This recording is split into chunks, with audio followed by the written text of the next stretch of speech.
Okay, good afternoon, everybody. Welcome back to Mythgard in Middle-earth. My name is Corey Olson, the Tolkien Professor, joined as always by my friend Gryfflet, who's found a dance party going on here in Floodwend and decides he likes this town.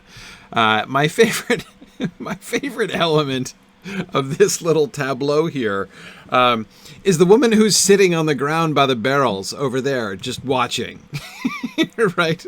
I mean, it would be kind of cool, you know, if there was the one woman playing the lute and the other woman dancing and the two guys dancing and everything. But the fact that she's merely spectating as these two fairly apparently drunken guards dance is really classic, I think. But Gryfflet decided that this was all in good fun, so he really had to be involved. But anyway, Gryfflet, we've got serious work to do now, so, you know, come on, hey, Gryfflet, seriously. Okay, let's get things together here. We've got Floodwend to mind. Now, of course, this doesn't really, as much as Gryfflet was enjoying their company, doesn't really speak well for the circumstances of Floodwend.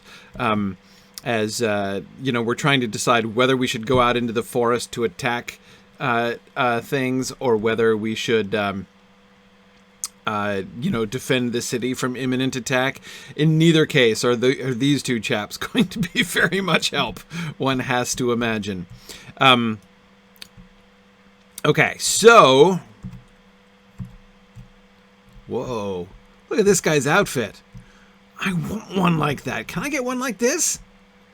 Oh, man. Look at that. That is the coolest thing I've ever seen. A colorblind person would be like, what? I don't even understand. That is crazy.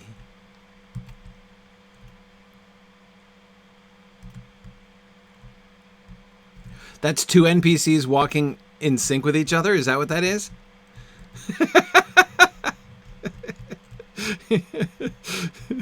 It's the town guard of Floodwend. We call him Legion, for he is many. Yeah, okay, all right. That is crazy. Sorry, okay, that'll get old in a second.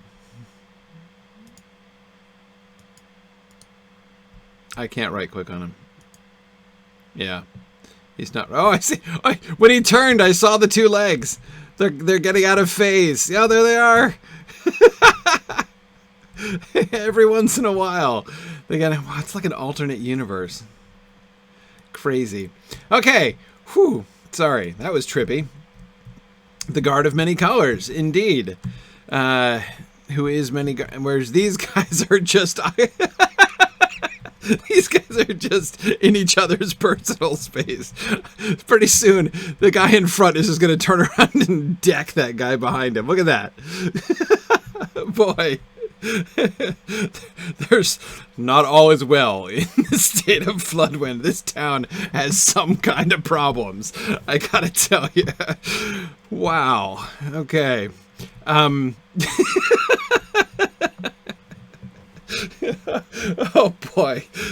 boy, now I gotta walk around the town and find any other irregularities. Like, should I report this to the Thane? I mean, what on earth is happening here?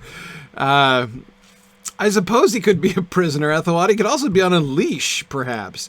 Maybe it's the guy in back who's not happy about the situation, but... But yeah, especially since the guy in back was younger, though, it has all of the feeling of, like, a younger sibling, doesn't it? You know, like, who, like, keeps copying everything you say and all that kind of thing. If he's in training, he is paying very careful attention, right? This is, you know, I can imagine the guy being like, I didn't mean it that literally when I said I want you to be right behind me. Anyway, okay, sorry. Gryfflet now completely lost the thread of what on earth he was meant to be doing. Floodwend, that's where we are. And we were just going to head out into the woods, having collected all the quests therefore. So we've got to go to the right, go to the work site, the lumber place, and we've got to defeat Easterlings and collect salvage belongings. Okay. Okay, we can do this. No problem. Let's Let's head out this gate, over this way. Oop, whoa. Sorry, something weird happened to my cursor there. Okay, there we go. All right, carry on. Let's see what we can do here. Okay. So let's see, Ethelod, while I go into the forest here to try to be a little proactive in eliminating some of the threats to Floodwend, I will try to answer your question from a little while back. Your follow-up question from... How do I get up there? I'm going to go around. Your follow-up question from the panel you were at Tolkien 19. So... the panel is about the trial of Hurin, which is a later writing in which, there's a trial, and one of the primary sort of issues, well, I don't know if that's quite the right thing to say. But anyway, it's sort of a moment where Tolkien was working to flesh out, in ways that he hadn't fleshed out before, the culture of the men of Brethil, of the woodmen. And the crux of Ethelod's point is he's comparing and contrasting. So the trial of Hurin, and like the way that the trial works, is it's basically by sort of public vote. It's a very democratic, it's justice by a very democratic process. And this is a neat little enclosure. And it ends badly. I mean, very badly. It ends in like, violence, injustice and violence and all kinds of bad things. Whereas, and then, Ethelod was contrasting that with the trial of Baragond, which we see at the end. Footnote: we don't see a whole lot of judicial processes, actually, in The Lord of the Rings. It's one of the things, really in Tolkien's world. There are a few judicial moments. The trial of Baragond is one. The trial of Eol before Turgon is another, but we don't get that many of them. It's not, sort of the application of jurisprudence is not exactly something Tolkien seemed to be chiefly interested in his stories. But anyway, which of course makes the story of the trial of Hurin interesting. But again, the crux of Ethelod's question is, the one ends badly and the other ends well. Are we to take that in any way as a sort of a pro-monarchical point of view on Tolkien's part, right? Like, justice and wisdom comes from having like the proper king in place, and that's a superior system to democracy.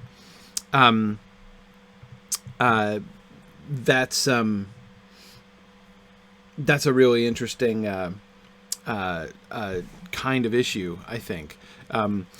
Phil's asking, is it also significant that Baragond's trial was more like a court-martial? Well, significant... Hang on a second. Before I go on, can I just say, this is an adorable little enclosure. I love this. This is like my favorite homestead that I've ever come across yet. I love the circular walls, right? Circular walls and the little gardens inside, little stable, little well in the center, little like storehouse / smokehouse thing over here, chicken coop, cute little cottage. I mean, this is really a lovely little place. I wonder whose lovely little place it is. It's distressingly empty. But I just don't remember where I've ever seen a nicer little homestead. But I'm heading in the wrong direction. Oh, there's the camps. Okay, so these Wold ruffians, they don't count just towards my brigand slayer deed. Okay, all right, I shall resume. So, Phil, I was just acknowledging your comment about the court-martial thing. The main thing I would say about the court-martial thing is that the significance, I would say, is that, again, it's one of court-martials are also sort of famously non-democratic, right? Strong work, Gryfflet. Oh, well, I guess we can see what they're wanting the lumber for, can't we?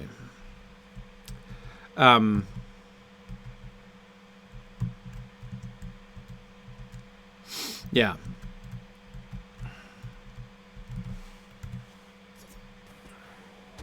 Interesting. I just wanted to experiment and see if you got, positional damage bonus on Couped Gras, but you just don't. Yeah, because his hit points weren't low. That's why, of course. Just wondering. Anyway, so yeah, both of them would seem to have a very similar kind of theme, namely, well, an autocratic atmosphere, right? But if you have the right autocrat, then things are good. Of course, Tolkien favoring a monarchical perspective is a sort of a classic, observation / critique of Tolkien's subcreated world.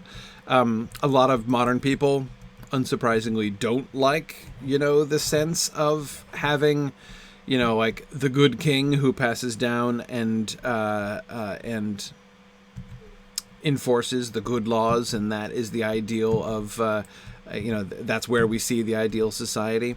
Of course, the thing that one always has to put against that, against Minas Tirith at the end of the Return of the King, is I'm not even getting. Hang on a second. I thought I had a quest to slay these dudes. I just thought I was supposed to clear this place out. Hang on a second. Let me remind myself of what I'm meant to be doing before I carry on talking, where I will be forced to stop thinking about that. Where am I? The Wold. That's where I am. No, that's it. Just gathering the wood. Okay. You don't care if I kill the orcs or not? Fine, then I shan't bother. I imagine I'll get a quest for these dudes later on, then.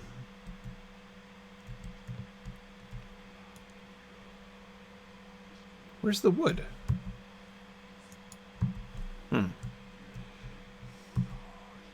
Alright, you guys do you. I'll leave you in peace for now, and go somewhere where apparently there are piles of wood hanging about. Okay. Anyway. This is severely weird.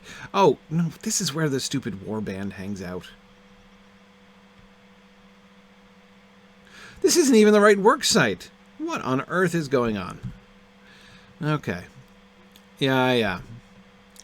Okay, yeah, Phil, I was just realizing that. Ah. It's Sarn Gebir. Lovely.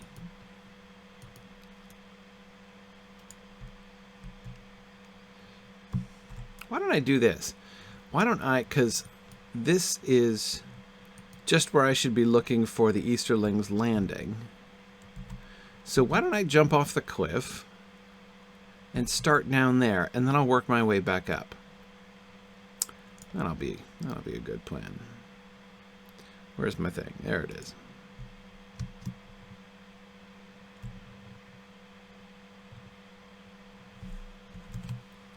Okay. There we go. Now we got some salvage belongings. We got some... I remember it took me quite a while to find my way down here when I have done this before. With the burglar, it's much easier.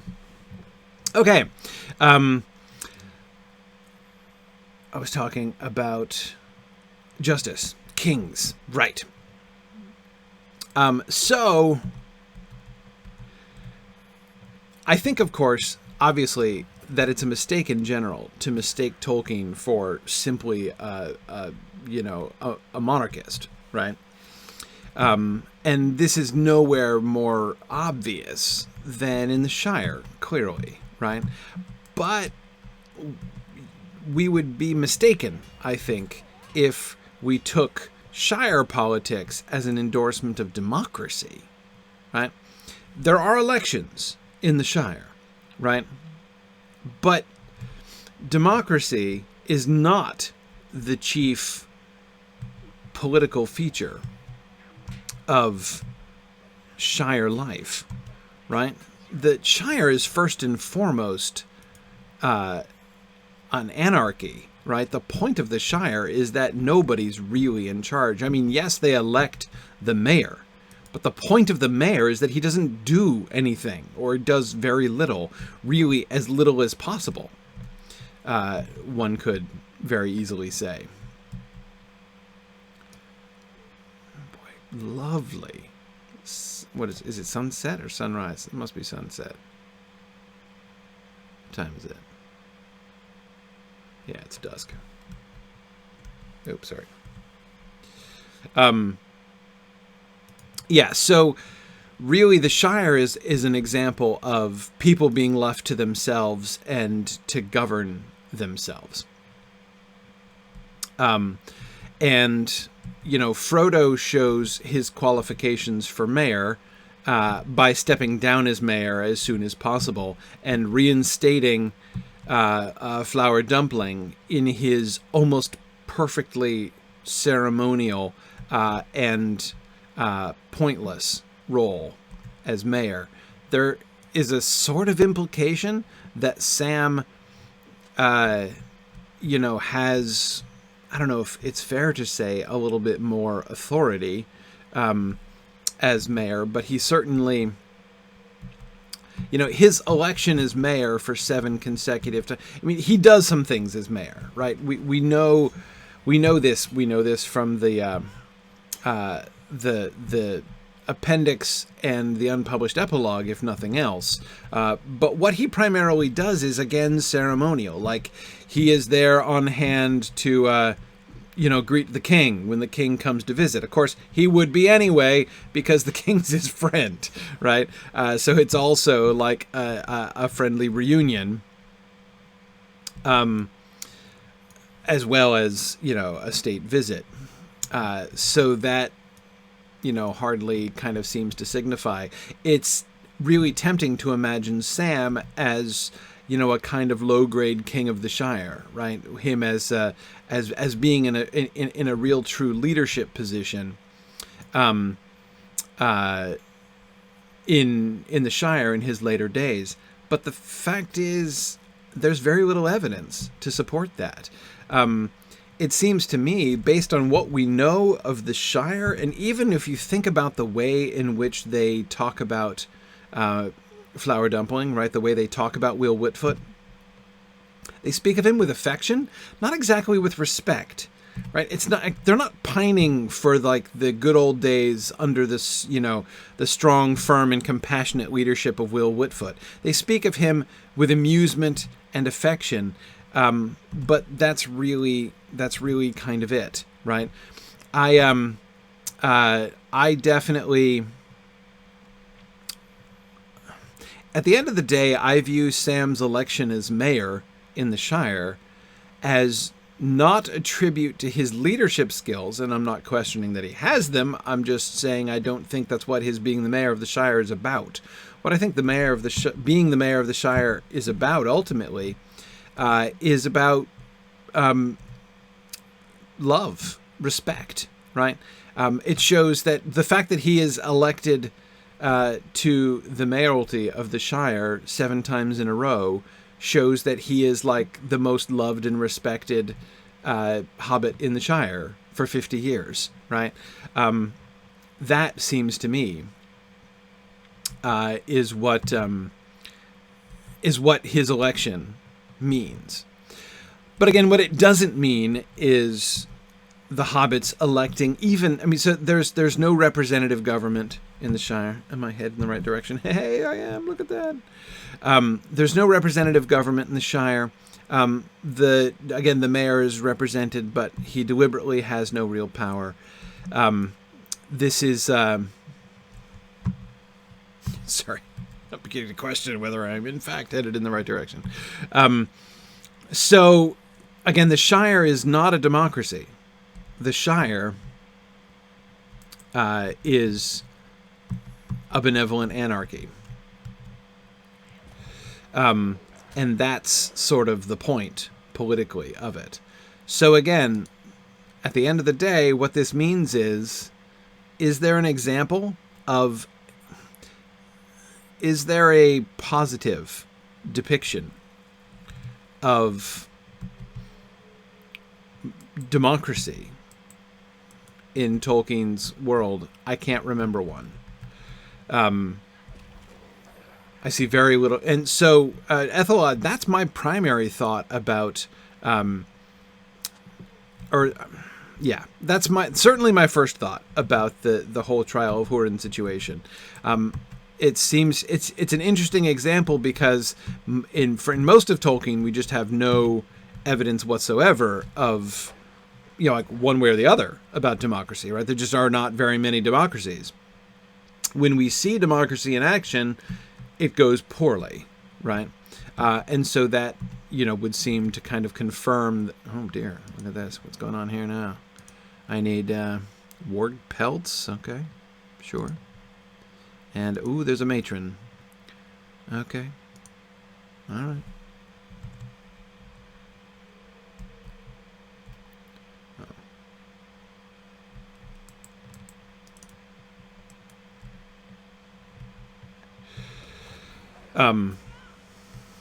Yeah. So that, and honestly, I do think that the anarchy of the Shire is Tolkien's favorite form of government. Do the councils of the Valar count as a democracy, or are they something else in Tolkien? No, not a democracy. We can see from the way in which, it's more monarchical than democratic, I think, because, we can see... I'm thinking of the moment when Melkor is released, right, from prison, and there are several people, like Tulkas, who disagrees with this approach, right, with this decision by Manwë. And so, but they are, they have to go along with it because they were opposing rebellion and cannot themselves rebel, right? Oh, hey, look, it's the matron whom I didn't get a chance to sneak up on because she sneaked up on me instead. Well, that's fair, I suppose. I mean, I was going to sneak up on you anyway, so... Hooray!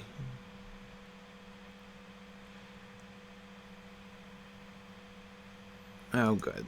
The good Rohirrim of Floodwend are safer. Okay, so what do I still need? I need one more thing of wood. I need 3 more wargs, and I need a whole bunch of pelts. Okay.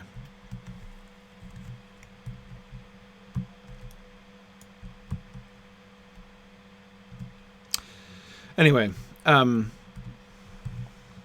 so I think that the Valar are meant to be more of a monarchy. Yes! Oh, I picked up the wood and you couldn't stop me, Mr. Warg. That's right. For all of your attempts to disrupt my wood picking up, you have failed. Alright, still need 4 pelts.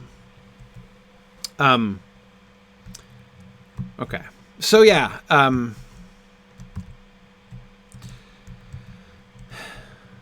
do I think that Tolkien approved of monarchy? I mean, you definitely do get the idea that... Well, okay. Here's the sentence I was about to say, but now I'm thinking better of it. The sentence I was about to say was, his favorite form of government is anarchy, and his second form of government is a benevolent monarchy. But see, here's why I'm doubting that statement and thinking that maybe I don't want to say that after all. And that's because what defines a benevolent monarch seems to be, more than anything else, somebody who runs their country more like an anarchy, right? Who leaves people to do things on their own and get on with their own business, and who gets in the way of regular people as little as possible. So at the end, I'm not sure it's like a close second, really. It's more like his love of anarchy defines what a good kingship is. Even the Elvish kings, especially the Elvish kings. And what was the role of the Elvish kings? I mean, the elves kind of do their own thing most of the time. Okay, all right, great. Yes, collected lots of pelts. That's excellent. Oh, well, better level up. Carry on here. Let's see, what were we doing? Armor we were doing. Great. Thank you for that. Okay. And now we can head back. Bring in the wood, tell them about the wargs, and bring the salvage belongings of the Easterlings. Excellent. Okay. I think I'm gonna... Let's do this the adventurous way. Let's gallop through the forest and the hills. That's always entertaining.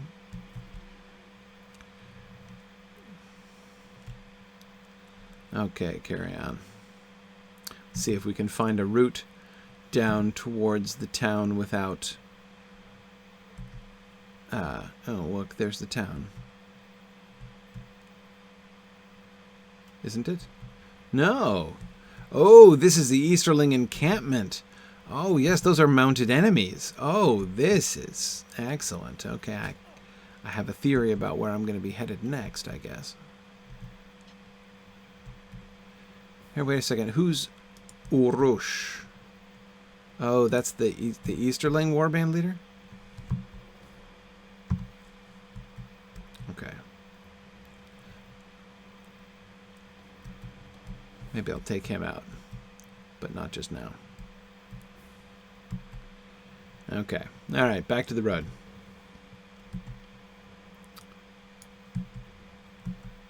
What if I can kite those Easterlings all the way into town? Probably not.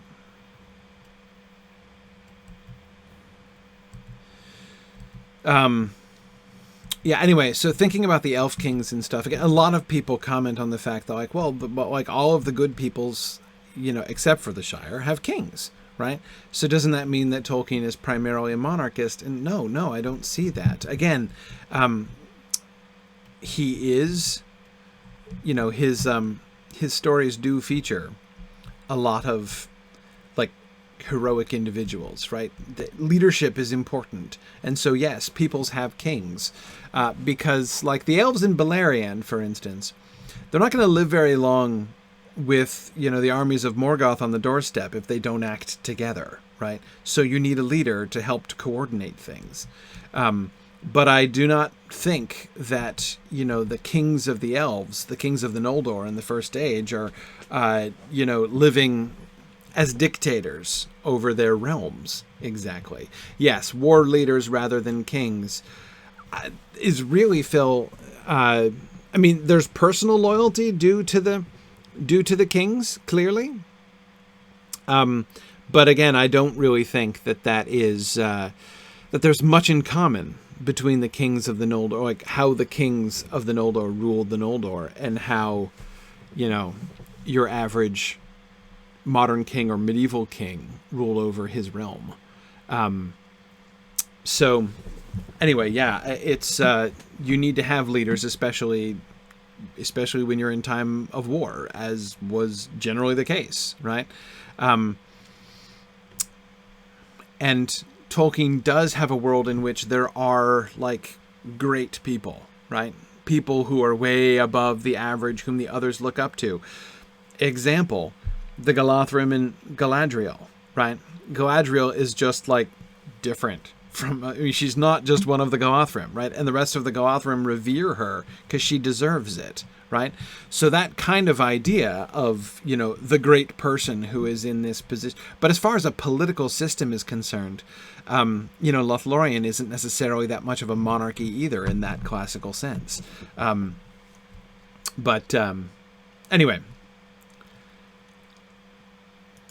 All right. You were gone. A raiding party of orcs passed near to Floodwend.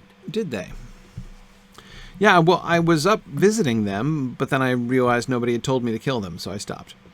Between your skill in combat and the harsh waters of the great river, perhaps the Easterlings will decide attacking Floodwend is too much trouble. What times we live in. Even if... Oh, great. Sorry. Making sure my computer doesn't die in the middle of the stream here. Even if that were so, we still would have to worry about attacks by raiding Orcs. Will Floodwend ever see peace again? While you were gone, a raiding party of Orcs passed near to Floodwend. Wold and his men rode out to fight them and had success. All of the Orcs were defeated. The Orcs must have recently fought with some elves, for one of Wold's men claimed quite a trophy from the body of one of the Orcs, a bow of quality elf make with the finest detailing. He has been showing off since they returned. His name is Elfsieg, and he will likely challenge your elf to an archery contest before too long. Poor, foolish fellow. All right. What do you think about this, Corridon? That is almost certainly the bow I left to Finloth. Uh-huh. The orc that claimed it carried it into the Wold, and now this man, Elfsieg, has taken it. Oh, wait, I get something. What do I get? Some medium armor. A helmet. Yeah. This will not take long. He is sure to return my bow when he understands the situation. Oh, I'm sure. Well, hang on, Corridon. Let me go talk to the Thane first.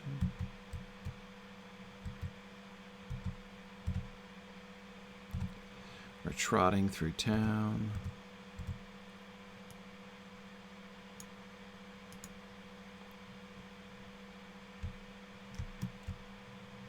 Okay.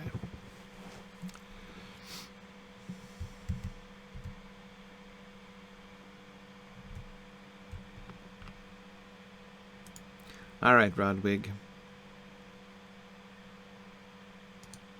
Our mission is dire.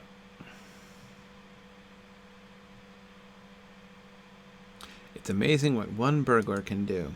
Yep, so you don't have to, sir. Will you aid the horse lord? I long to wet my own blade with the blood of my foes. Okay, I have a feeling we're not doing much good here. Our success depends We on lost our control of strength. one of our watchtowers. Will you aid us? Oh, man. Oh, right, that's where I was. Okay. These enemies are from Mordor. I understand you have experience with such foes. I will go there myself and fight them, and I hope you will join me. Oh, yeah, I wonder what the mother has to say about this. Am I supposed to keep him alive? Oh, dear. Oh, you're Our getting yelled mission at, is man. dire. I will go and fight these orcs. Oh, dear. This can't end well. I was afraid we were going to goad him into rash action. Ah, well. Yeah, I agree, Phil. The voice doesn't really fit. I mean, he looks like, you know, he's maybe 12 or something, 12 or 13. But he does not sound 12 or 13. Okay, let me get Corridon's... We'll talk to the dude with Corridon's bow.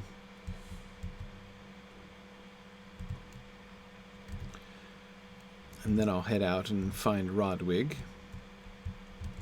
Oh, everybody's here. I am not unreasonable. What if I gave your friend a chance to win it back? Sorry that your friend lost his bow, but it seems to me that anything taken from an orc belongs to the one strong enough to take it. If your friend wanted it back, why did he not reclaim it from the orcs when he had the opportunity? Oh, dear. Okay. Wold has given me a message to deliver to Elthingels in the Norcrofts. How about this? A test of your mounted skill. Oh, boy. Yeah. Whichever of us reaches Elthingels gets to keep the bow. If I arrive there first, your friend gives up all claim to it. Does he agree to this proposal? If he does, let us speak with my commander. Oh, dear. What do you say about this, Nana?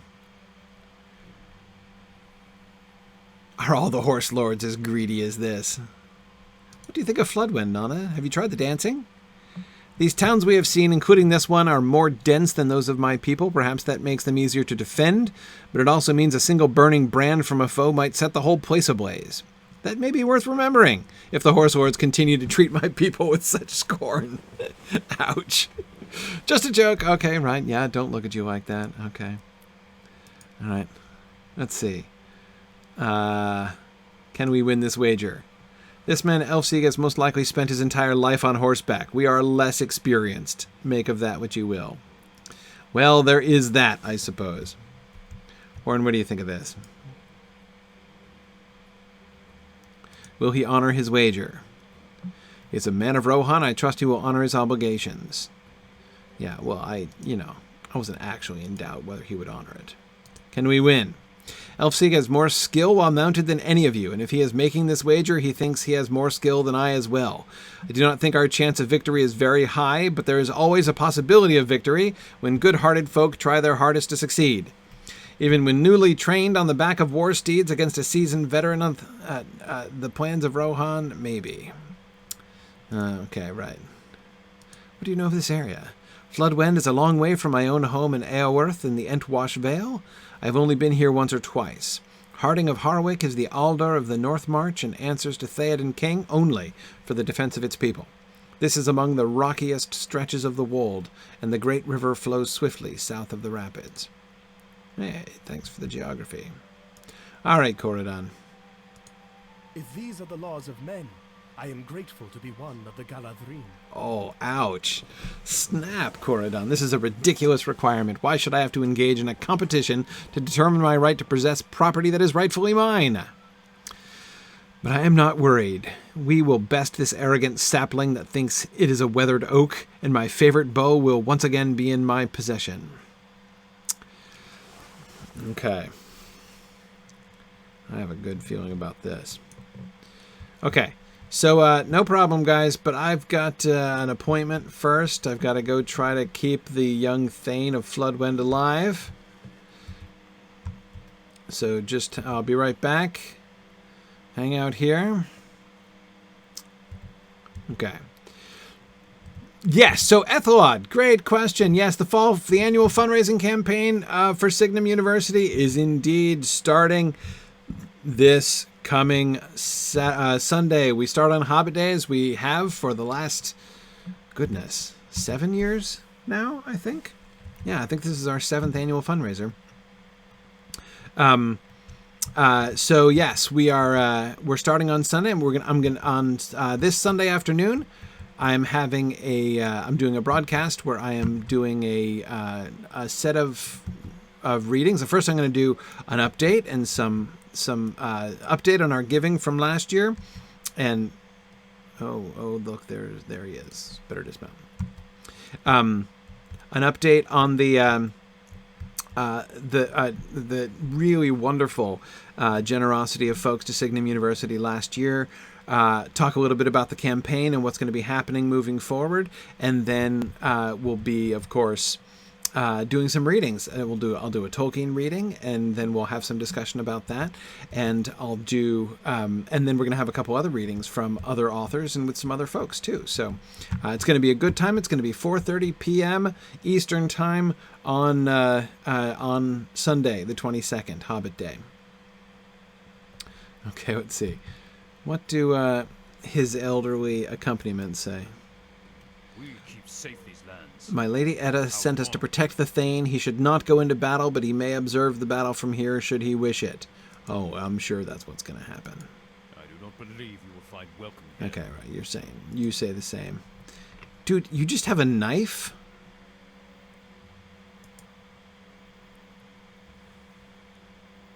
Really? My mother sent these guards to keep me out of harm's way, and now they will not let me anywhere near Ninstag than this. So many orcs, yet I yearn to prove myself in battle. Okay. He is more used to his folk alive than dead.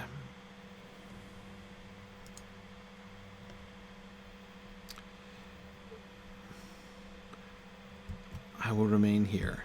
Okay, I believe you implicitly.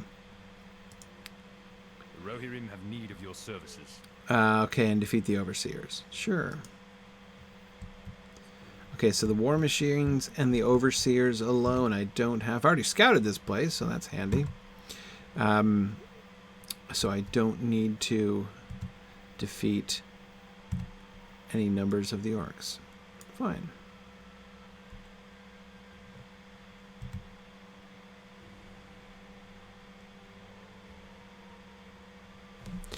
Oh, yes I do.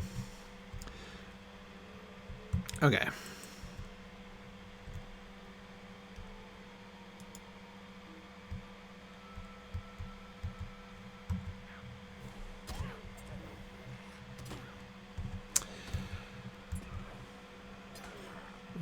Okay. Warmongering slaves. Okay. And I get to collect wood piles too. Boy, I got lots of things to do here. This is a 4-quest camp.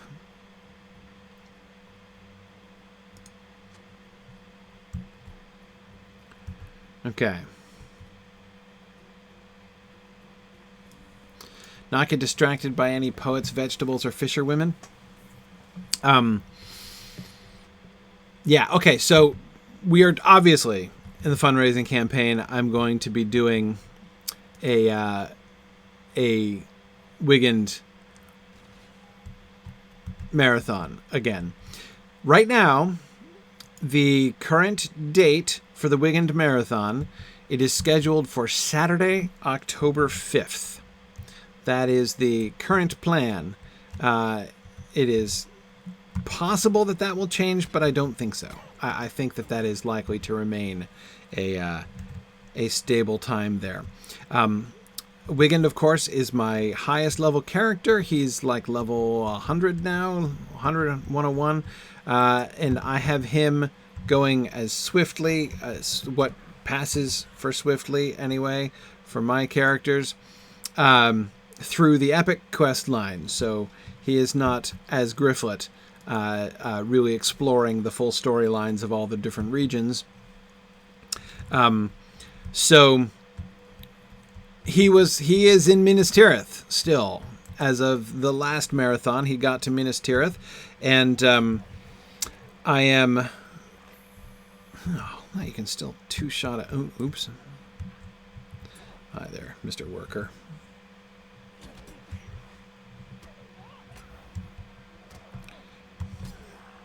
Okay.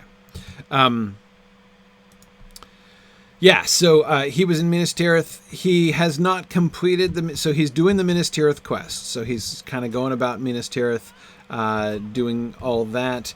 He's not doing all of the Minas Tirith quests, as I said. He's not doing a completionist Minas Tirith. He is not going to be, finding all of the statues of all the kings and stuff, for instance. That is a prime example of a...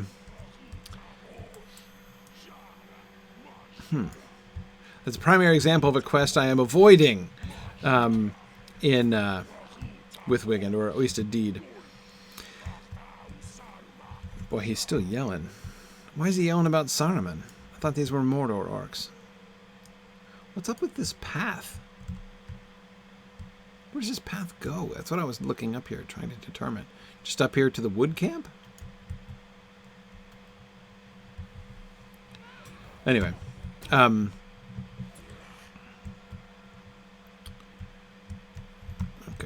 let's just keep going around the perimeter here. So I am my hope is that I am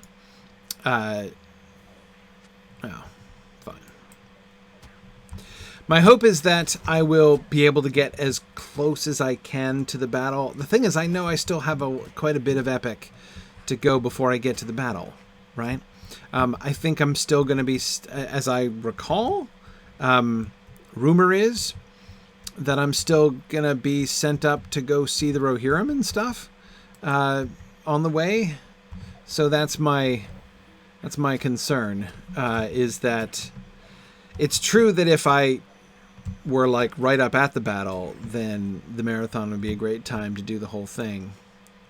But I rather suspect that this marathon is going to get me up to the battle, but maybe not much into it. And Woses. All right, so I'm going to go interact with the Woses. Oh, that is awesome. Boy, it's going to be hard to avoid Woodwoe's side quests, right? Yeah, exactly. The riding of the Rohirrim, the Woses. Yeah. I do suspect that that's where I'm gonna be spending the majority of my time. I just need one more worker.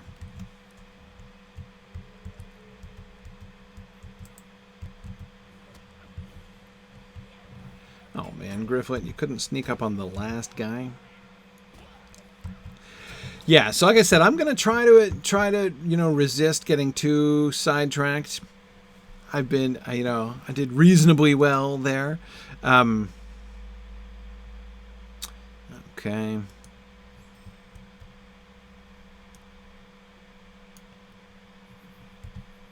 But anyway, so. But I'm really looking forward to it. I mean, I'm gonna get to meet Khan Buri Khan, right? Oh man, like that's a moment that I've certainly been waiting for. So, yeah. So that's the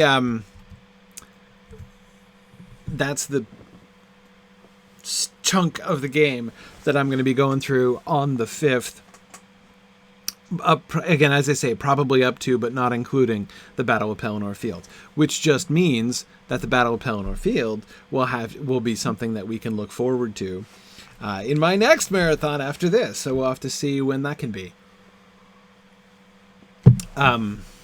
Yeah. Okay.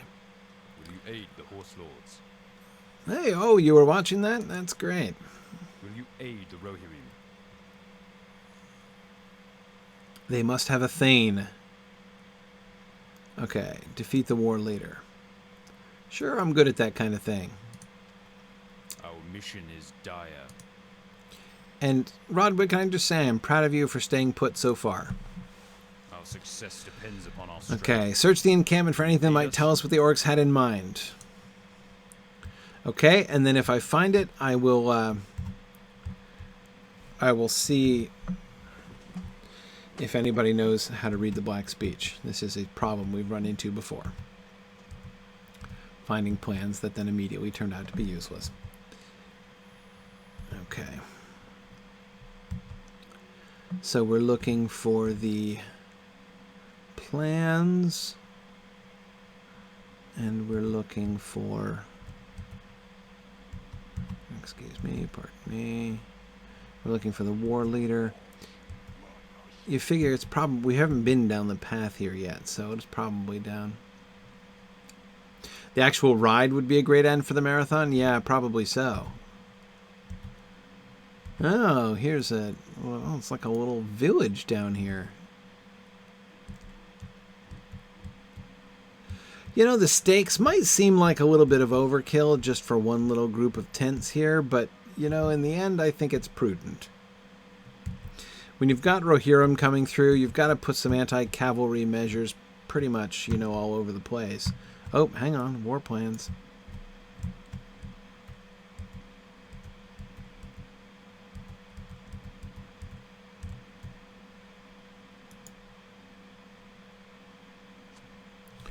Thank you.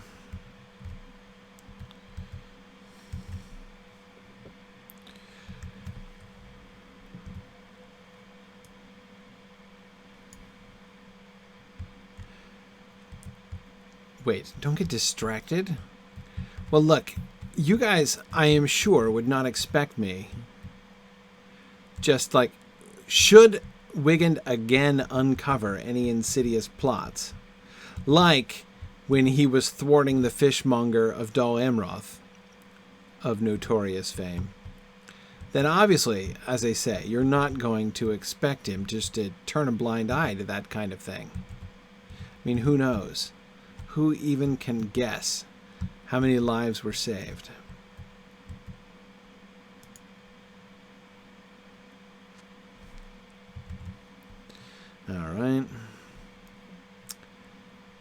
gotten... Oh, there's still another war plan?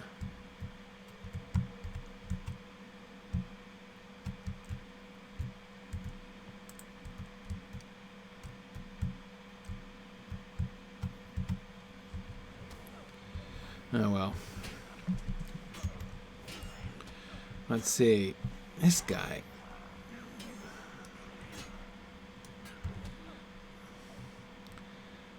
Oh, did you just disarm me?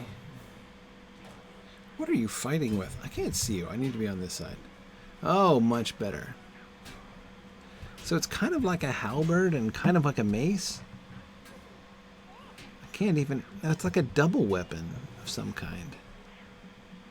Couldn't even see very clearly. Okay. Oop. Loot.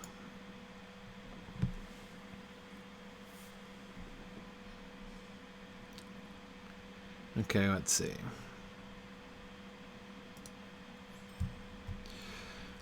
Hey, don't worry, Inkling. It's very rare that I meet somebody who's behind me in the game, but it's all good. Take your time. Take your time. All the earlier stuff is so well worth it.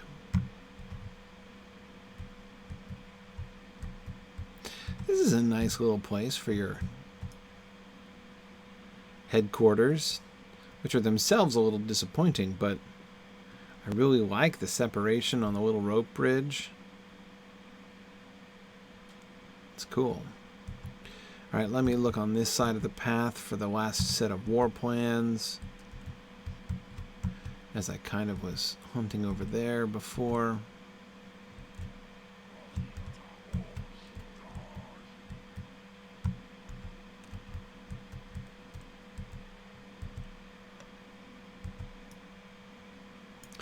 Oh, there's more camp down here. Yeah, it's probably over there. There it is.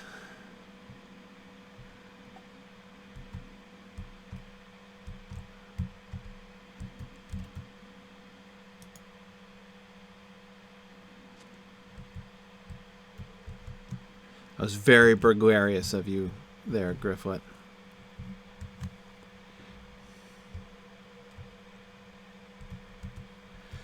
Let's see, when did I start this character? I don't know. Does anybody remember the date? It was like the 2016, maybe? I only play this guy on stream. So I actually did character creation and created Gryfflet on the very first stream I ever did as part of the Lotro stream team. And I have taken Gryfflet straight through. I mean, he's level 77 now, but I had him stopped for a long time because I've done, you know, most of the whole game up until here. I skipped a little bit more earlier on. Where are you, Radnir? I'm losing you. Oh, wait a second. Oh, he's back in Floodwend? Oh, fine. Just before he let the walking tree die. Ha ha.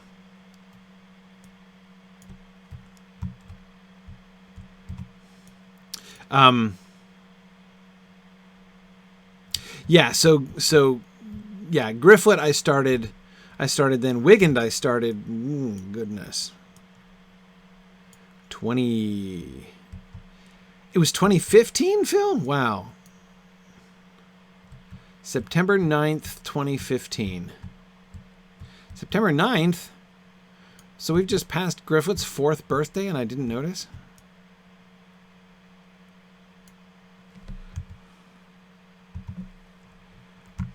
Oh, wait, hang on. I think I want this path, don't I? To go to the gate? Yes. Wow, time does fly. 4 years Gryfflet's been going. But I remember back in the old days when I stop careening through the streets of Floodwend here. When I did Riddles in the Dark, it was the first like really long-term broadcast series I ever did. And it was a 3-year thing because we were doing the 3 years in the build up to the Hobbit film releases, and we finished after the last film came out. And I remember, like, when we started that, I was like, man, so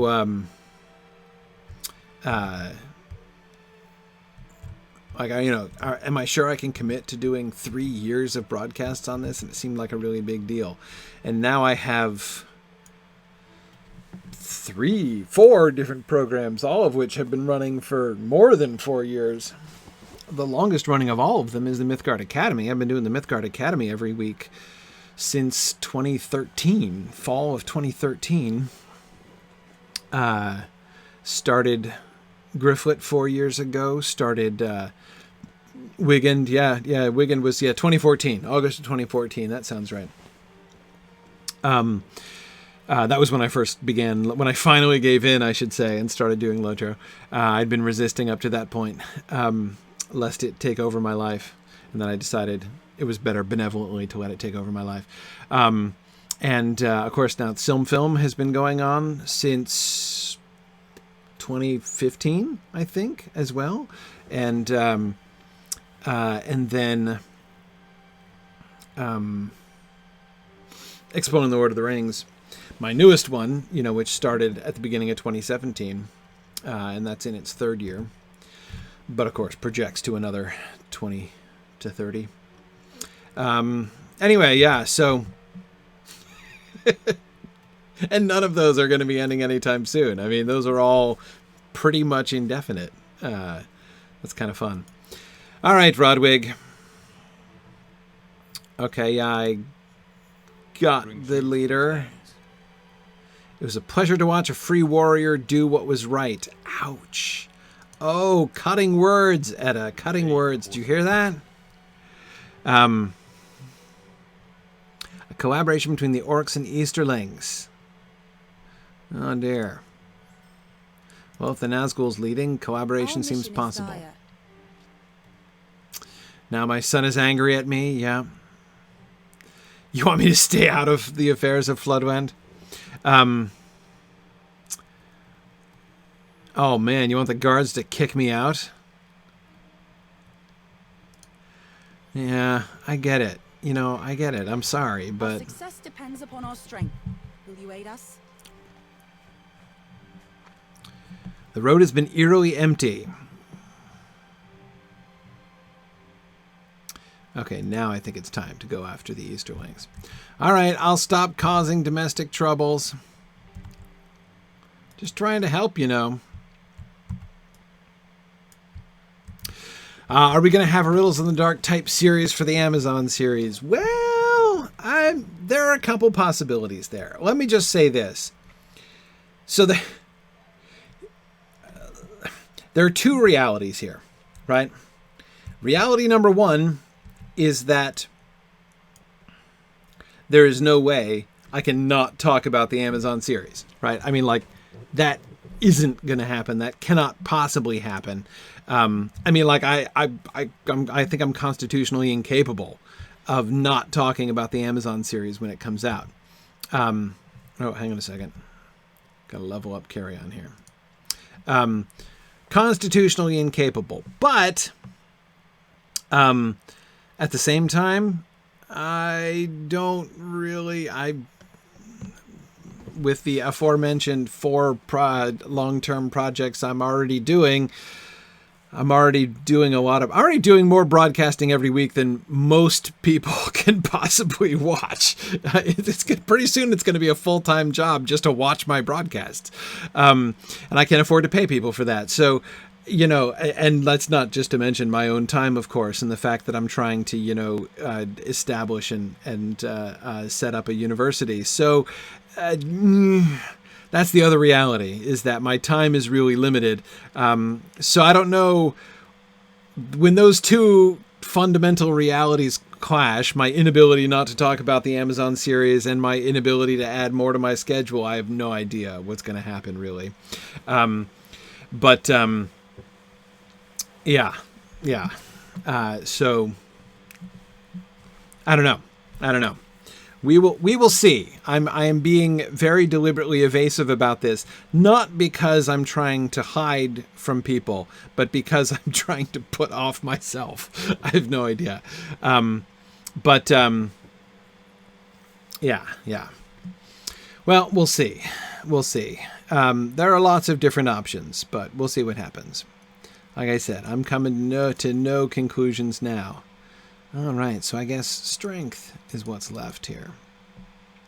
Woohoo! Good old carry-on is almost fully statted there, and then we'll add some new skills and whatnot. I am not going to race to Elfingus yet. I'm going to head up to...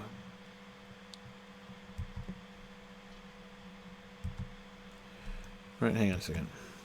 Make sure I'm going the right way. Yeah, that's where I thought I was going.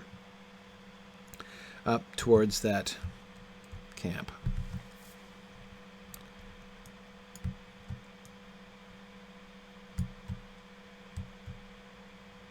How far away is that warband? Oh, he's pretty close. Maybe I should hunt him down first. Let's see.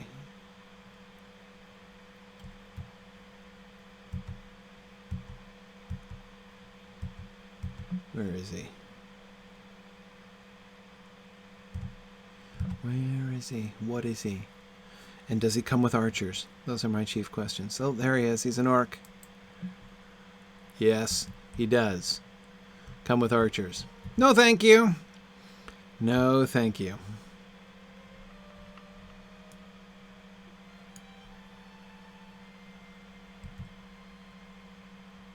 Hey, what's this? It's North Tor.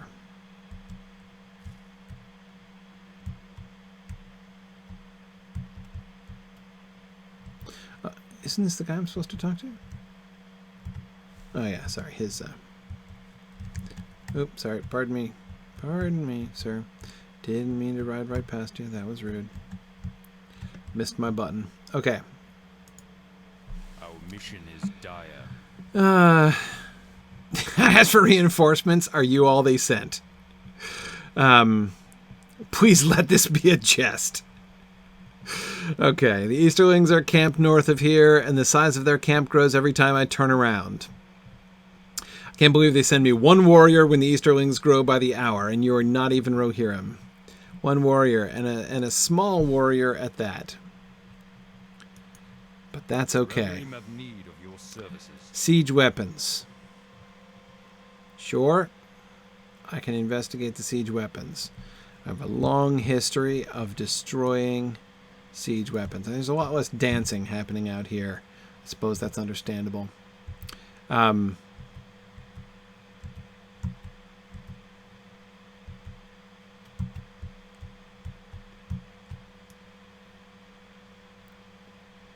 Okay.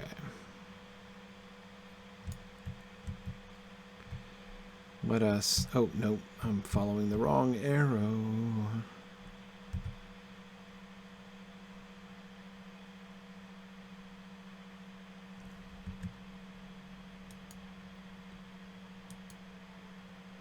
Let's see. Set as quest guide focus. Thank you. Now I know where I'm going. Okay, so I get to look for the siege weapons and probably discover other things along the way. Oh, there we are. There's the camp. Yep, that's the one I almost rode into, thinking it was the town.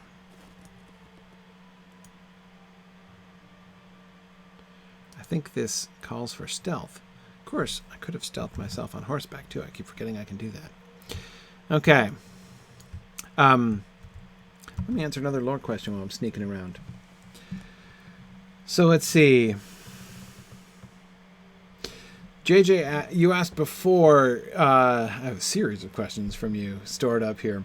Is there any connection between the Shire and the Return of the King and Narnia in the Last Battle? I noticed the books were published a year apart. A result of discussions between Lewis and Tolkien, perhaps? Possibly. I think... I guess it depends on what you mean by that. I wouldn't think that those two things would be the product of, like them talking about their two stories and sort of deciding to take the two stories in the same direction or something like that. What I do think because when you think about it, the similarities between the Scouring of the Shire and the last battle, there are some similarities, but I think sort of, I don't know, maybe there are a bunch that I'm not thinking of, but I'm going the wrong way through town. This is a large camp.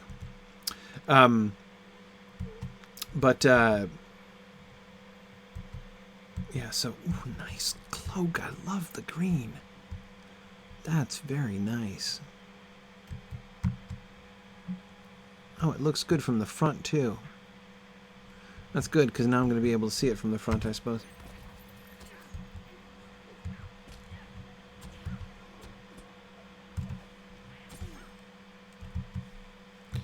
Okay, sorry. So let me think. Similar, compare and contrast the Shire in the Scouring of the Shire and Narnia in the last battle.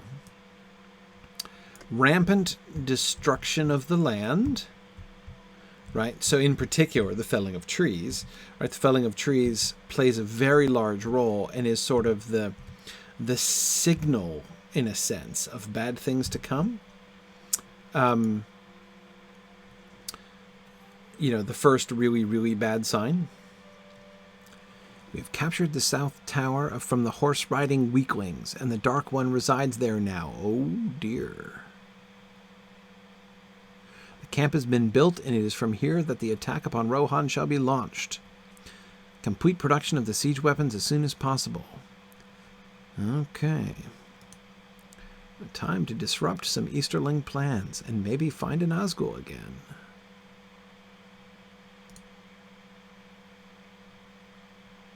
Okay, defeat the overlords in the woodyard.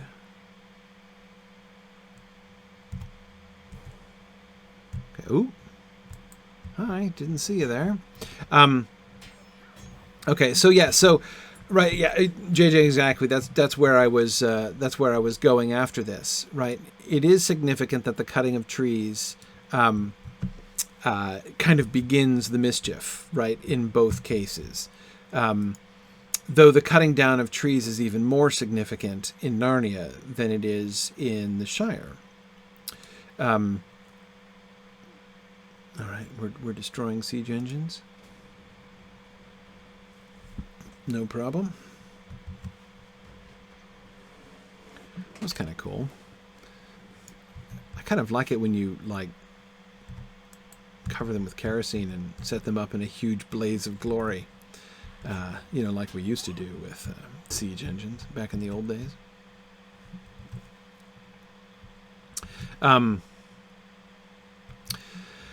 Yes, anyway, like I said, it's a bigger deal in Narnia than it is even in the Shire. But that's really kind of the tip of the iceberg, right? Both of them also show, JJ, as you were saying, like the improvement and industrialization of things, right? That is certainly a feature in both of them. But that feels to me a little bit imbalanced.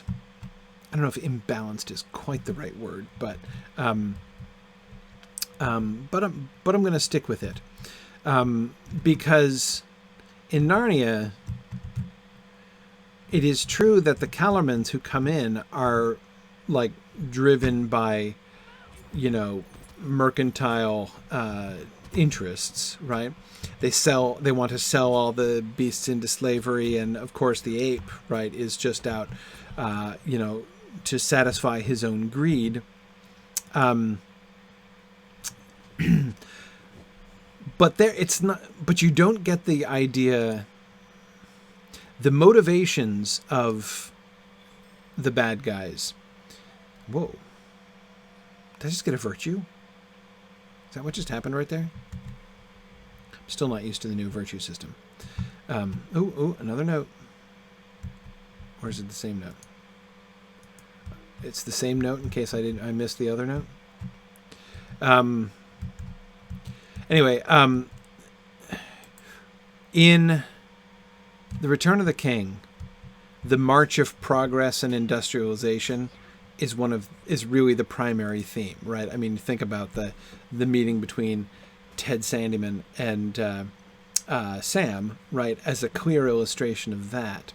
And of course, Lotho Pimple being really at the middle of that, in the heart of that. With him, it starts with greed.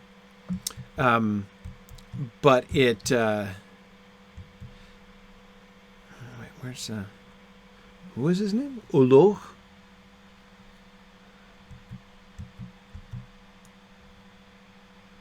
Okay. Defeat the Easterling workers.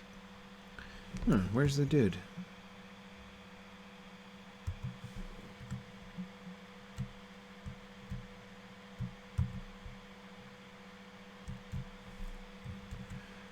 Sorry, there's another leader. I thought I'd gotten the leader, but I didn't realize there were two. Anyway, I see a lot of overlap, but in the end, thematically, they're interested in fairly different things. So, therefore, how I would characterize it is that both of them, the fact that they're two different sort of visions of what, this tragic destruction would look like, manifest them, look sort of similar, and the same kind of motivations are involved, does definitely show, as I say, a kind of an overlap in values between the two. But I don't know that it necessarily suggests any kind of real similarity in how they operate, in how they're in the stories fundamentally that they're telling. Does that make sense? I think or to say the same thing a different way, I think the similarities are primarily superficial rather than sort of essential.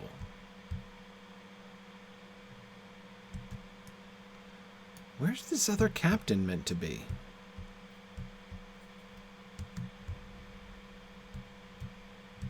I don't know, let me just off a few more workers and then I'll see if I can find him.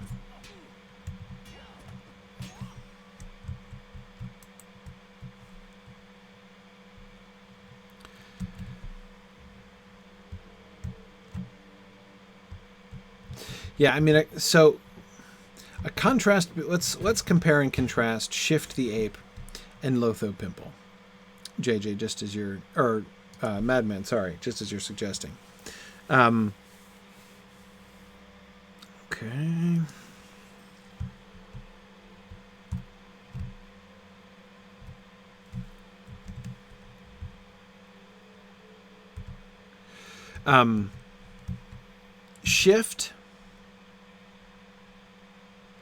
Shift is merely greedy.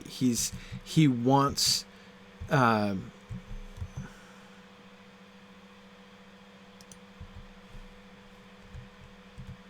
according to the mini-map, he's right here. Oh, wait, there he is. I see, he's wandering about. That's why I couldn't find him. Hi.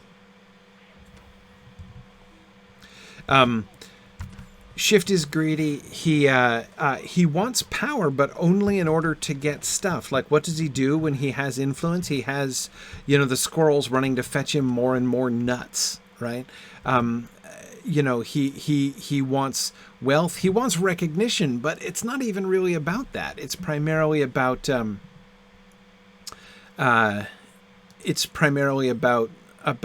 just like food and stuff for him.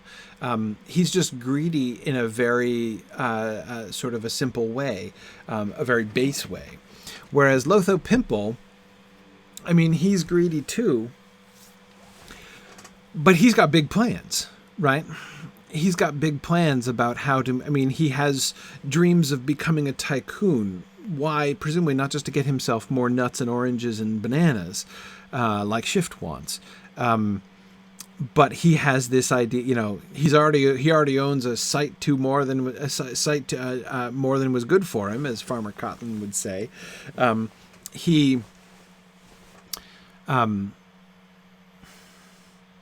Again, it's tied up with his ideas, his sort of corrupt ideas of what, like, progress looks like and how to increase his own power. He seems to enjoy naming himself the boss, right? To lord it over other people. For Lotho, money seems to be a mechanism to gain himself power. Whereas with Shift, power is a mechanism to gain himself stuff, right? So that seems to me it seems to me the biggest difference that I would point to between the two of them. Lotho sets himself up to be boss, whereas Shift,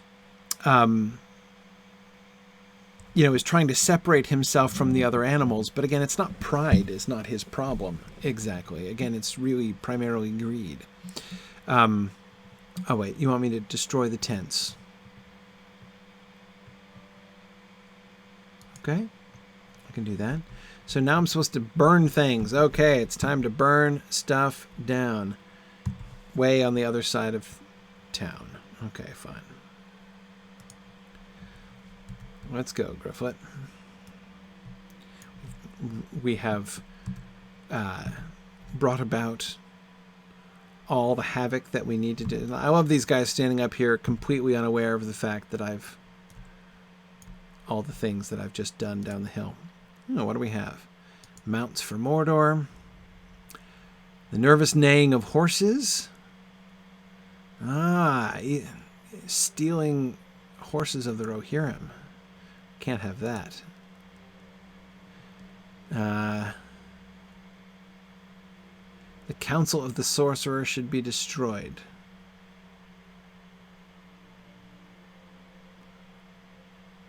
Okay.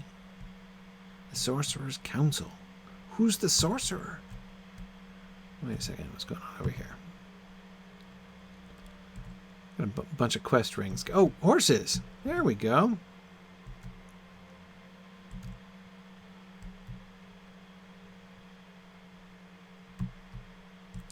Do you guys have flammable tents? Well, I guess I'll just have to take you guys out.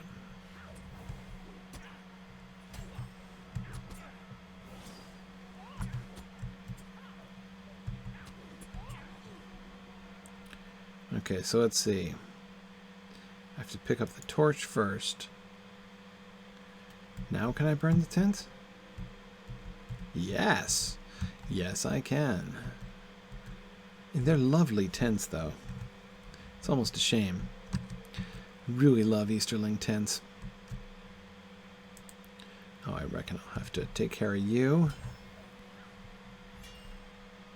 Okay, there we go. Be free. Oh, look, and they're all black horses. Excellent. Their feud with the Orcs is bitter on account of the theft of all those black horses. No future Nazgûl steed you.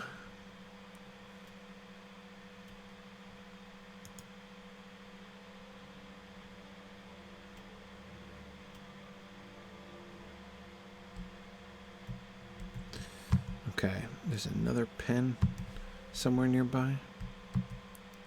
Okay, we've set the horses free. That makes me happy. Right.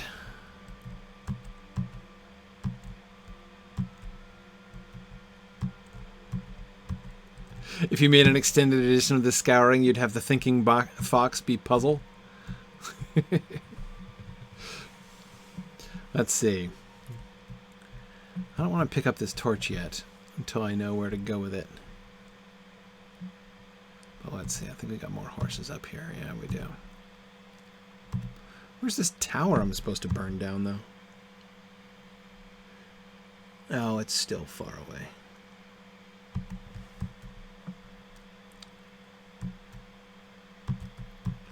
Oh, they're just going to wander off and leave their tents? thoughtful. Make it a little easier for me to burn them.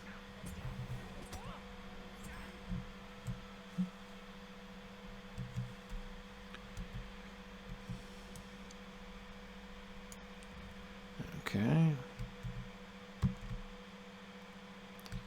How far is this guy going to go? A truly legendary burglar would burn down the tents without the captain even ever seeing me.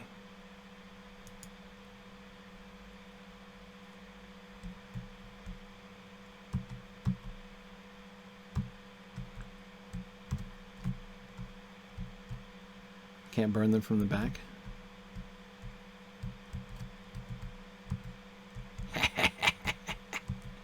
Very burglarious, Gryfflet. Strong work.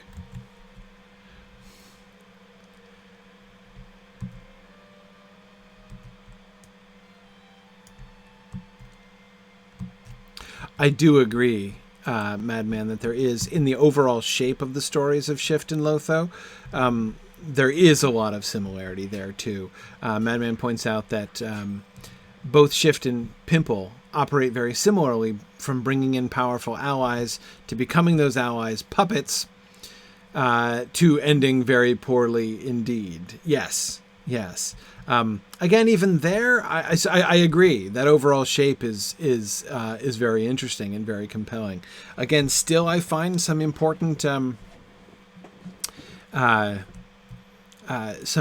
differences among them, and how that works out. You could say that both of them are destroyed by the strong ally that they bring in. But, you know, Shift getting fed to Tash and Lotho being killed by, you know, being murdered under Saruman's orders, you know, that's fairly different. I think in the end, oh, who's this? This looks like a big tent up on the hill.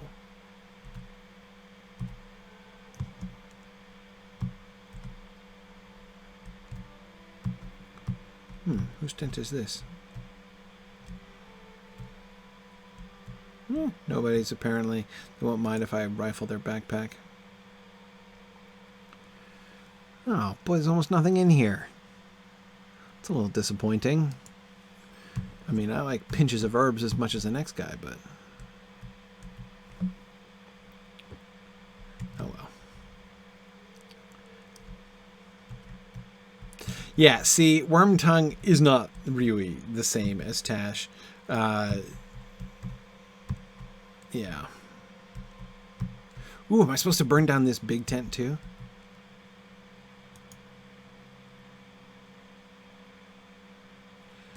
Even the sniper doesn't see me.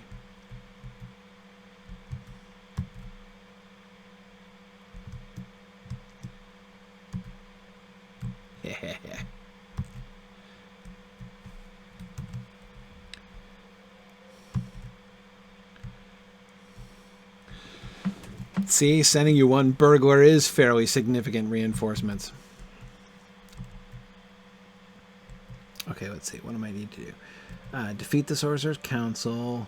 I got more horses in the pen that's right that way. What's the... I've got to burn a small Easterling tents in the southwest. Okay. Well, we're headed to the southwest anyway, so we'll do horses and tents again. Is this... no. It's down this way. Aha.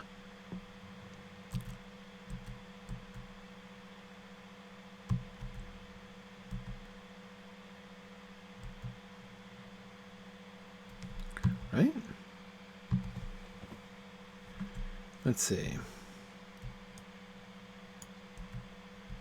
No torch.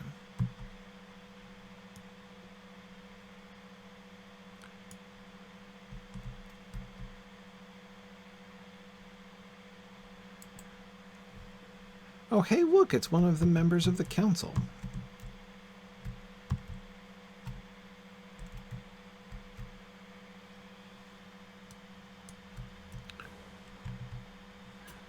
I was just trying to look at your outfit. I mean, I am going to kill you now, but I want to look at your outfit first.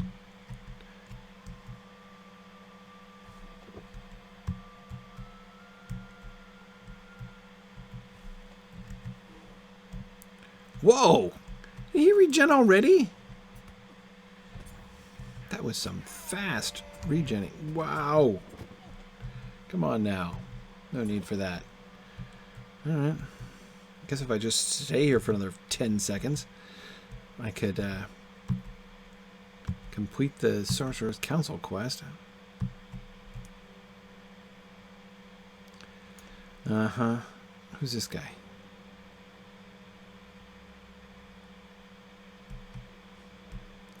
Alright. The Easterling Rider quest. Hey, is Druid's Fire here today? I can't remember if she's here today. Is she? I remember I spoke with Druid's Fire earlier this week, and I remember she wasn't going to be able to make her stream, but I couldn't remember if that was today or next time. Druid's Fire, you are here today. Okay, so you're right. Okay, cool. Don't want to encroach on too much of your time. Might have to break the long saga of the Easterling camp here. This is a long set of interrelated quests.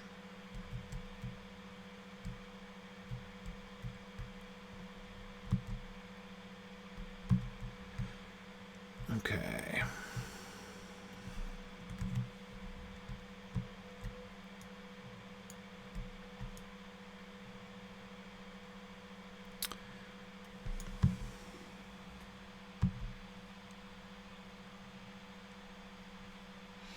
Okay, finished the mounts thing. There's a tent that needs burning down there.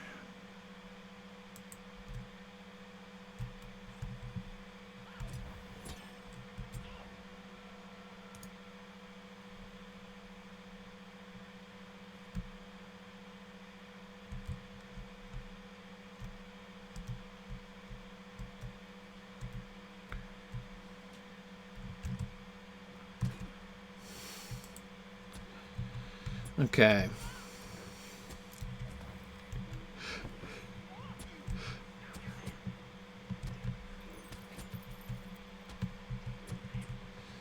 All right. Let's see.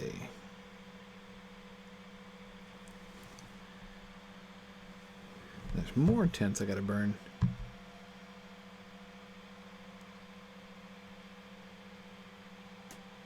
I wish it wouldn't just give them to me one at a time. I'm going to backtrack for that now.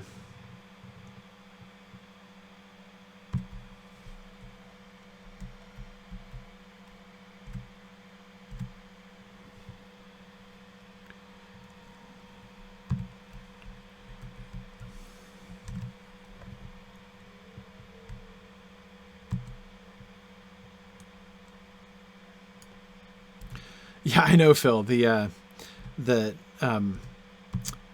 tents do seem to be flammable in only the sort of briefest of ways. Oh, Gryfflet one-shots the sniper. Take that.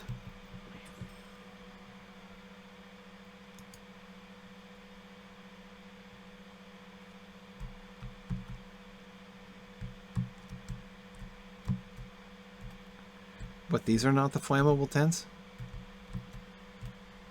Okay. They were. Oh, hooray! I've burned enough tents. Now all I have left is another member of the Sorcerer's Council. I could just go back and kill that one guy again.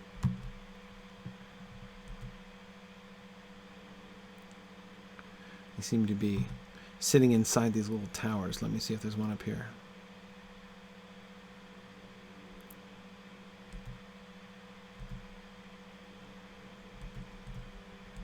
Yes, there is.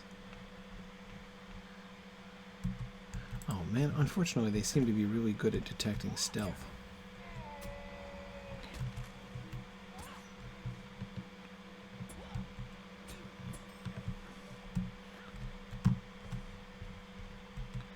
Okay. Okay. Now all I have to do is burn down the tower with a Nazgûl in it and kill some mounted warriors.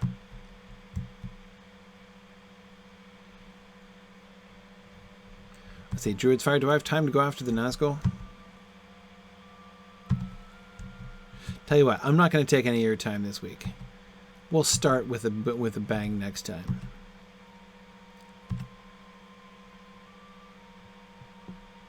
You sure, Druid's Fire?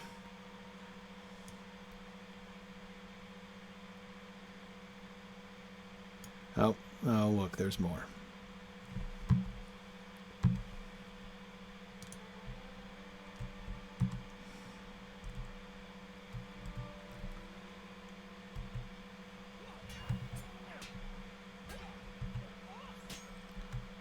Royal Guard, huh? Let's see. The guards of the tower should be defeated.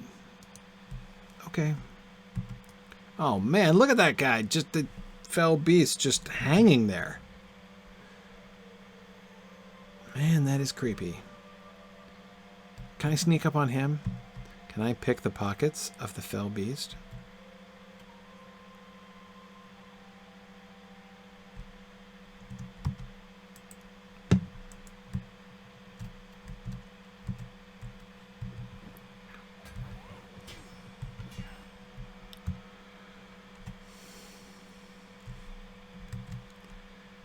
Okay.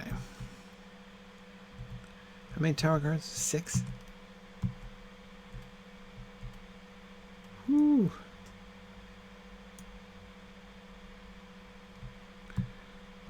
Kind of a nice picture with the fell beast silhouetted against the dawn light. A little symbolic, right?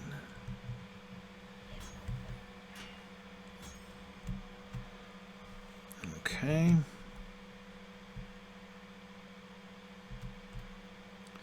Oh yeah, hope token. That's a good call.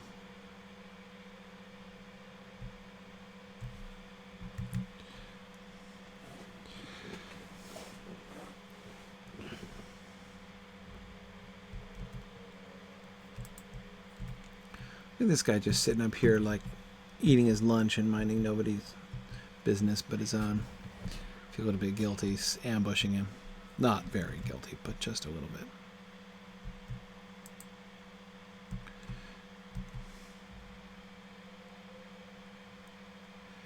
Whoa, there's a Nazgûl on the back of it. It's just sitting there. I totally thought that it was just parking, you know, the fell beast. No, the Grim Southron is on the back of it. Whoa. Whoa. That is intense.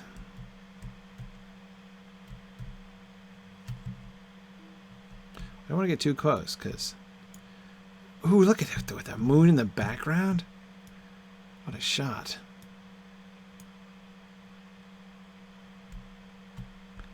Would you come back over here?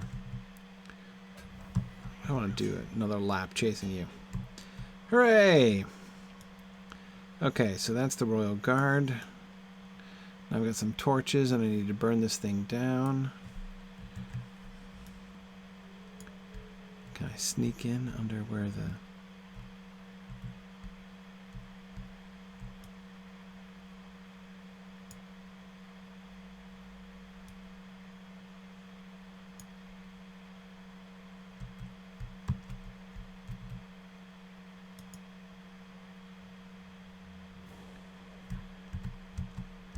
Aha!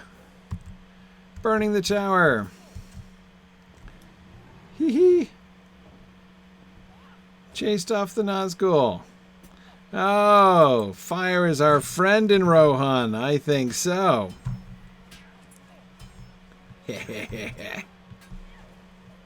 Woohoo! Oh, he's back. Man. Okay, a brief, short-term victory. The tower's back too, isn't it? Man. Kind of a very short-term victory in the tower. It was dramatic, though, while it lasted. Okay. Yikes. Okay, now I just have to go back around to where those riders, mounted riders, were. So let me mount up. That's the only one I'm missing. And I can go back and hand in all these things. Gryfflet will level up again. And then I'll probably have to freeze him again. Let's see. Oh, there we go. Let's see. Michael Scheffenacher. Let's see what your question was. Uh-oh. Oh, no! It's the warband! I've been descended upon by the warband! Go, carry on. Seek the open terrain! I'm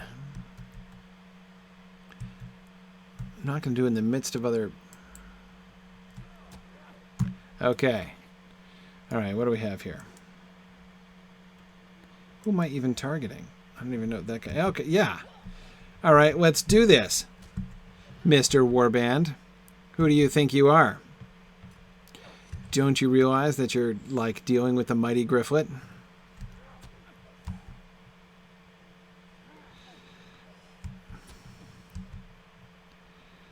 Great mighty soloer of warbands as long as they don't have armed henchmen?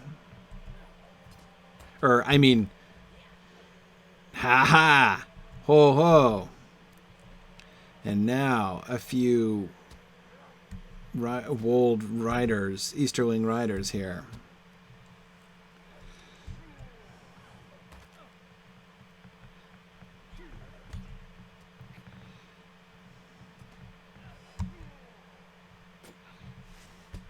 Alright, hang on, I gotta...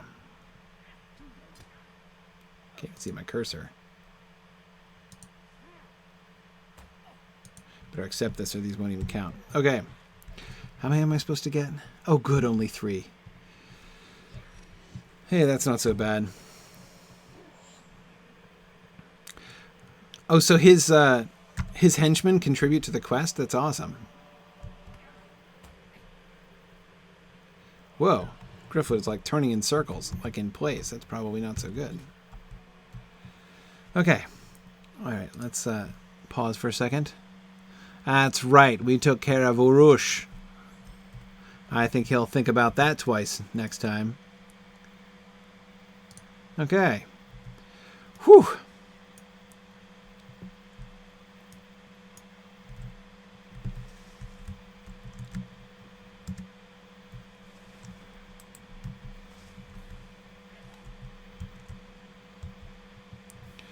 Yeah, Inkling, I hear you, man. Like, if I were, as I've said before, if I were watching this stream instead of, like, participating in it, I would be blowing chunks right now.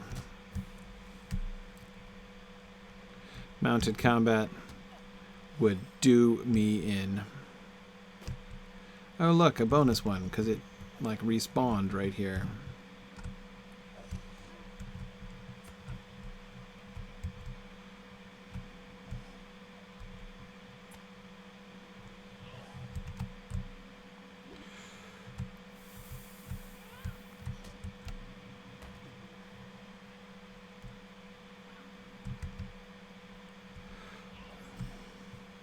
Okay. All right. Done. Done, done, done. Okay. So I can return back and hand in all these quests. And as I say, maybe I'll do that next time. Okay.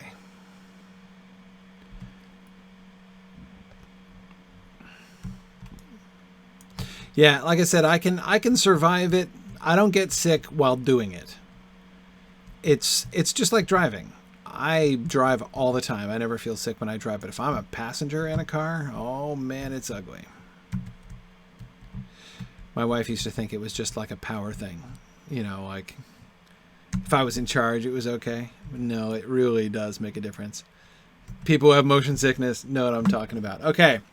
Fantastic. We finished. I'll handle my quests next time. Thank you, everybody, for joining me today. Sorry, Druid's Fire, for delaying you for a little bit here, but we finished all of the little quests there in the camp, and we're about to impress Sergeant Guthferth with what one burglar can accomplish in an Easterling camp. Thanks, everybody, for joining me today.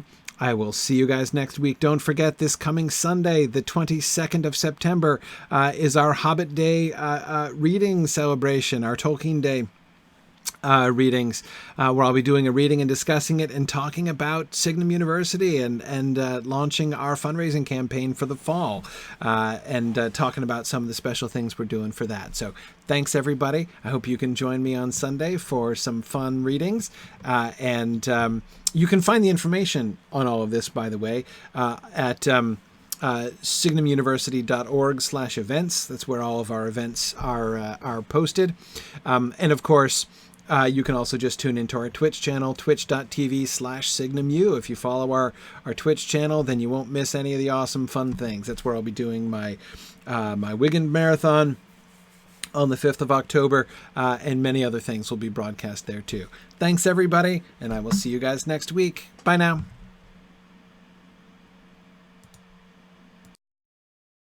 Thanks for joining in on my rambles around Standing Stone's brilliant digital adaptation of Tolkien's world. If you enjoy these adventures, please consider supporting this and other entertaining educational programming by donating at signumuniversity.org/fund.